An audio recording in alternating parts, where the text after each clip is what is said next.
then I have to like start getting ready for mic check because we decided to go for mic check. Yeah. Oh no, it was cool. It's such a different podcast. 2 hours. Exactly. That's partly why I was going to say it, because their podcast is just very. It's very I don't know when I say fun, I don't mean like ours is not fun, but it's very. And we are mic check. Yeah, whole like room there's was a bunch shaking. of shouting. There's a it's bunch just cool, of man. like, And I really like what those guys are doing as well. Like just how they go about it, the topics, and how they like approach it.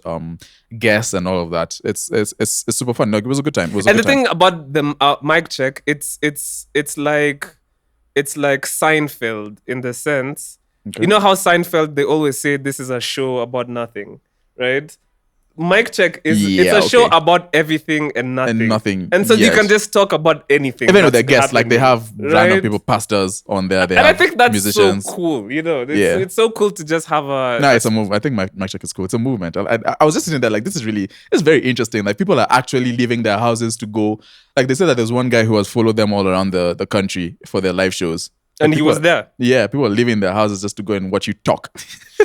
So it's crazy. So mic check was cool, and then now in the evening we had yet another event to attend. But big shout out to Abigail Diana. She sold out her show, which is massive, like 400 tickets, and the show was supposed to be headlined by Zaituni as well as Lisa Oduor and Bridget Blue, who was the closer. Yeah, she closed it DJ up. was Sunny Honey. What was your experience? Yeah, that was good. I mean, admittedly, I didn't spend most of my time up there when people were performing. Oh yeah, Sam was a superstar, so he was backstage the entire time. Like, okay, that's not what happened. Mingling with all the who's who and all. Let me correct you. That's not what happened. So here's my thing: concerts are loud, right? Even when I went for Nakili, my ears are ringing. Yeah, see, concerts are loud, and I find that very annoying. And so I'm either with earphones in my ears, or I'm at a respectable distance where I can enjoy the show without having to constantly just. It's just a very loud, very vibrant environment. So what I did was I decided not to. Especially going off like not so much sleep. I was like, let me stay. Because where we were, like you could hear what was going on. It's a little bit muffled and everything, but you could hear what was going on. It was a bit more chill. So like I enjoyed being there. But you don't want to feel the energy of the crowd. You say like, what's wrong with you? No, the energy of the crowd is cool, but that's not why I go for shows. Like I go for shows for the performances. I mean, it was cool watching the energy as well, and people vibing, responding. They responded to Zaituni heavy. Lisa did a really good job. They all did a good job. Zaituni heavy. Can I just say, sorry to interrupt, Zaituni is the best at like connecting with her crowd. Like, and then she's just so good. Like her breath work, and then she's just never off, and she's having fun. And then she always feels, or it seems like she's so deeply connected to the music. Like there were like times, renditions and things like that. Yeah, no, but there were times I thought she was going to cry. Oh, because like it feels like she's emotionally. You know, like a lot of artists, they look like they're doing a performance. Yeah. But Zaituni looks like she's living the performance. That's what I told you though. That's what I told you though when we were having the discussion about what we're having. I'm not going to lie to you on the spot, but then when we're having that discussion, I said that Zaituni's performance, like the people who are performing, they have different performances. Zaituni is just raw emotion. Like she just connects with people in that way. For me, that sets her aside as my favorite performance of the night. I think, from my perspective, she's hard to beat. Yeah, and as a proper Zaituni set is hard to beat. But yeah, she did. And the interpolations she did with other people's music. Yeah, she does it a lot actually. It's very cool. It's so cool. Very cool and very seamless. And so seamless. Yeah. And all you have is Anariko with the guitars and I forget his name, the percussionist. Yeah, but it feels like whole. It doesn't feel like anything is missing. Am I glazing too much? Nah, man, for you're glazing for a reason. No, Zaitun is Glazing for a reason. Zaitun is phenomenal, man. Zaitun is one of my favorite, if not my favorite Kenyan artist currently. Like she's a star. And yeah, so her show was really good. And Lisa came up there. If we say Zaituni is an emotion, she gets emotion well. If one thing I know Lisa gets well is technical. Lisa is a very technical singer. She's mastered the art of the voice. And I'm not. Go and check her credits and like what she's done. Like that speaks for itself. So I really enjoyed her show. Yeah, she's just phenomenal. And then Bridget came up as well. And Lisa's show was, because I was standing right next to the drums when Lisa's show was played, so it was loud. The drummer, first the band, absolutely phenomenal. Lucas on the keys, crazy. I forget what the guy's name on the drums was. And then I'm blanking on his name as well, the bassist.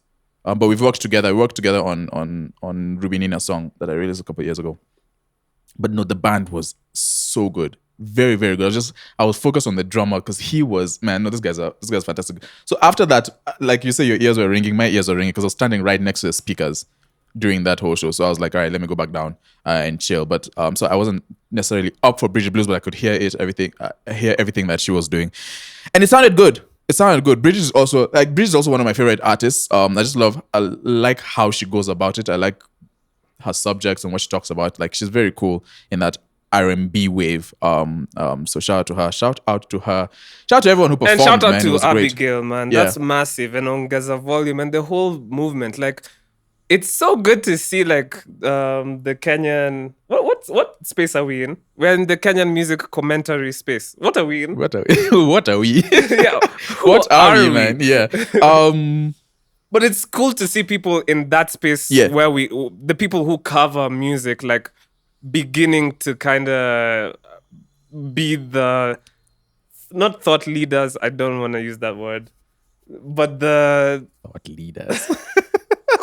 Say I'm industry without saying I'm industry. Thought leaders. No, but the, you get what I'm trying to say. Being at the center of it and driving those like being more than just sitting behind a mic or a blog post or social media and stuff, like actually being on ground. And yeah, it's very cool to see, man.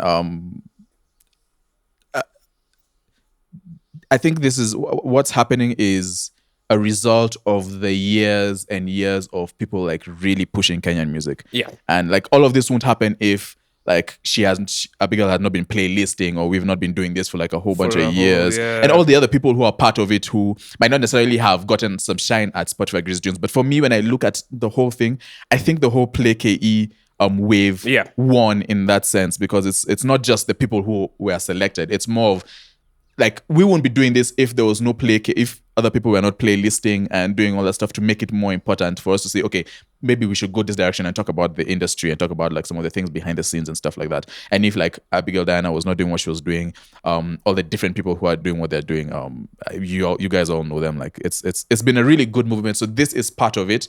And this was something I feel, this was, correct me if I'm wrong, but I feel like this was more for the Kenyan music culture than like exporting anything. Like, it just when you're there, it just feels like and you know, I had us. so many people being like, yo, why can't we have things like this every month? Hey, yo, no, man.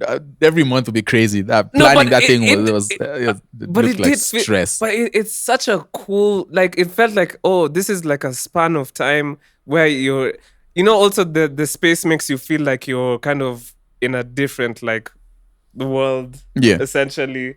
Like, so it's just like a time period where it's just like you're just experiencing music and culture, and we need more of that, like throughout the year. We need more of that, but I like it being spaced just out. Like because we also have to give opportunities for other things. Okay, once every like 3 months.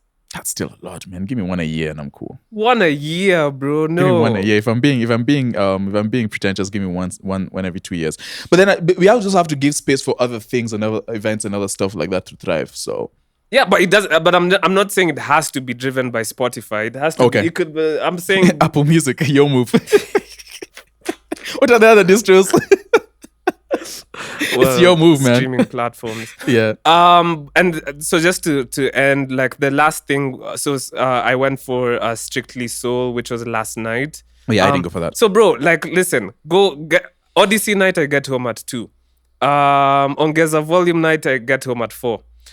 Strictly Soul is the next day. Like I got home like at 1:30. Yeah, I'm cool, man. So I'm so tired right now. But like yeah, so Strictly Soul is an event that I've never attended prior to last night. And essentially what it is them just playing a bunch of jams. Playing the hits. Yeah, playing the songs that we came up listening to. One of my friends was saying it literally feels like I'm in my bedroom listening to this music. It's just that there's a bunch of other people around singing along. So it's actually quite it's a vibe. And then they have a bunch of influencers and stuff on stage, hyping the crowd. So it's that. But I'm telling you, Sam, yesterday I've never seen so many people in such a small space. Was rocking, was it? Oh man, I walk in, social anxiety. Walk in, I'm just like, yo, get me out of here. There's too many people. Way too many. I can't go to the too bathroom. Many people. Can't go upstairs. You can't do anything. Escape nowhere. No one. And it's the eyeballs. That's what freaks me out. Because whenever you move, everyone is just like, okay, who's moving? And it's just like, don't look at me, man. Just leave me alone. That's why I was hiding the whole time. It was hectic, but the music was good. Shout out to the DJ Akio, and I think I don't know if it's DJ Case or Casey. I think it's Case. Shout out to him, and then also Black Mist. Strictly Soul was a really good event. And then just lastly, I mean, we said this before, but like now that Greasy Tunes is over, big thanks to Agnes and the team at Spotify. Yeah. Because I genuinely do think like this cultural thing that they put together is so important for so many different people. So many different platforms got put on. So many people were paid to do things and create content. Yeah. And that's like a direct way of effecting change in an industry. You know what I mean? Like you're actually helping people create content and tell their stories.